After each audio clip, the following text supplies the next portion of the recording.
Jujutsu Kaisen season 2 episode 19। तो episode की starting होती है और हम नोबारा को देखते हैं जो कि इस टाइम कर्टन के बाहर होती है। और जो नोबारा थी वो उस कर्टन के अंदर जाकर वहां पर हेल्प करना चाहती थी क्योंकि उसे नानामी के बारे में पता चल चुका था, जिसके बाद नोबारा अंदर चली जाती है। दूसरी तरफ हम यूजी को देखते हैं जो कि वहां पर माहितो से लड़ रहा होता है और जो माहितो था वो कुछ इंसानों को मारकर वहां पर यूजी को उकसा रहा होता है। और दूसरी तरफ हम देखते हैं जब नोबारा अंदर आती है तो उसे वहां पर माहितो का क्लोन मिलता है जो कि उससे वहां पर फाइट करने लगता है, जहां पर नोबारा भी उससे फाइट कर रही होती है। और फाइट करते हुए वहां पर नोबारा को पता चल जाता है ये सिर्फ एक क्लोन है माहितो का, जहां पर जो माहितो का क्लोन था वो सिर्फ अपनी बॉडी की शेप को चेंज कर सकता था, पर वो माहितो की कोर टेक्निक को यूज नहीं कर सकता था वहां पर, जिससे नोबारा वहां पर ज्यादा इंजर्ड भी नहीं होती। और नोबारा वहां पर अपनी टेक्निक का यूज कर उस माहितो के क्लोन को वहां पर हरा रही होती है। और माहितो के क्लोन का इफेक्ट हमें माहितो की बॉडी पर भी देखने को मिलता है, जहां पर हम यूजी को देखते हैं जहां पर माहितो से वो लड़ रहा होता है और माहितो की बॉडी में वहां पर कुछ चेंजेस हो रहे होते हैं जिन्हें देखकर यूजी वहां पर हैरान होता है। जिसके बाद जो यूजी था वो भी माहितो को वहां पर मारने लगता है और उसकी बुरी हालत कर देता है वहां पर। जिसके बाद दूसरी तरफ हम माहितो के क्लोन को देखते हैं जो कि नोबारा से बचकर वहां पे भागने लगता है और स्टेशन की तरफ जाने लगता है। जिसके बाद नोबारा भी उसके पीछे पीछे जाने लगती है। दूसरी तरफ हम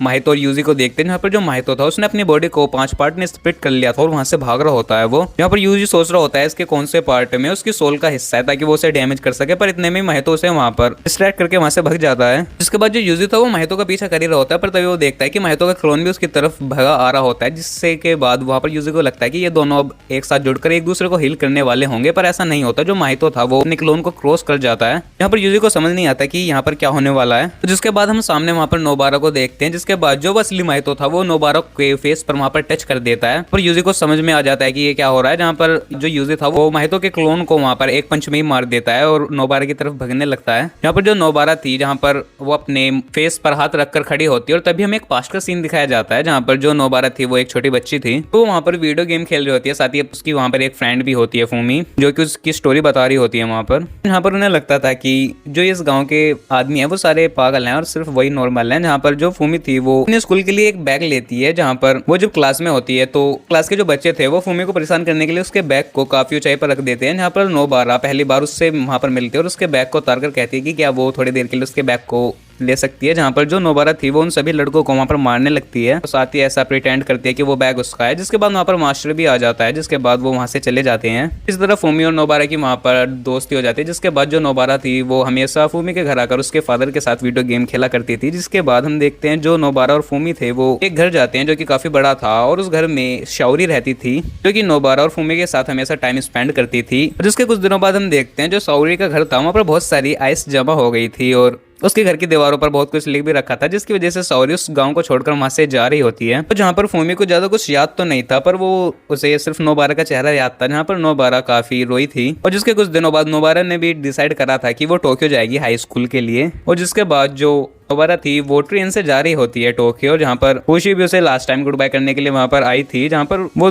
दोनों ही वहां पर जाते हुए रोने लगते हैं। जिसके बाद हमें दोबारा एक रिसेंट का सीन दिखाया जाता है जहाँ पर हमें शाओरी दिखाई जाती है क्योंकि अपना ऑफिस में काम कर रही होती है, वो ऑल नाइट कर रही होती है वहां पर। और जहाँ पर हम देखते हैं जो शाओरी रहते हैं वो अपने सीनियर से बात कर रही होती है और साथ ही उसे वहां पर नोबारा याद थी और वो अपने सीनियर को बता रही होती है कि उसने काफी इंजॉय करा था अपनी 2 फ्रेंड्स के साथ जो कि उम्र में उससे काफी छोटी थी। वो साथ ही अब भी यही सोच रही होती है कि नोबारा इस टाइम क्या कर रही होगी। और जिसके बाद हम नोबारा को देखते हैं जो कि अपने सारे फ्रेंड्स के बारे में सोचने लगती है और साथ ही फूजी के बारे में भी, और साथ ही उन्हें वहां पर इमेजिन भी करने लगती है। और वो साथ ही सोचती है कि उसका वादा पूरा नहीं हुआ क्योंकि जब जो नोबारा थी वो ट्रेन से जा रही थी तो उसने फूजी से कहा था कि वो तीनों एक बार फिर मिलेंगे, पर ऐसा हुआ नहीं। जिसके बाद हमें प्रेजेंट का सीन दिखाया जाता है जहाँ पर जो नोबारा थी वो यूजी से कहने लगती है कि सबसे कहना कि उसने एक अच्छी लाइफ जी। जिसके बाद हम देखते हैं नोबारा के फेस पर वहां पर एक कट सा होता है और वहां पर उसका जो आधा फेस था वो फट जाता है और वो वहीं पर गिर जाती है, साथ ही उसकी डेथ हो जाती है, जिसे देखकर यूजी वहां पर शौक में होता है। और इस सीन के साथ इस एपिसोड का यहाँ पर एंड हो जाता है। तो आई होप आपको इस एपिसोड की एक्सप्लेनेशन पसंद आई हो। और हाँ, अगर आपको इसके पिछले एपिसोड की एक्सप्लेनेशन देखनी हो तो उनकी लिंक भी मैंने इस वीडियो की डिस्क्रिप्शन में दे दिया, आप उन्हें भी कंप्लीट देख सकते हैं। तो इस वीडियो में इतना ही, मैं मिलूँ आपको नई वीडियो में नई वेब सीरीज की एक्सप्लेनेशन के साथ। तब तक के लिए गुड बाय।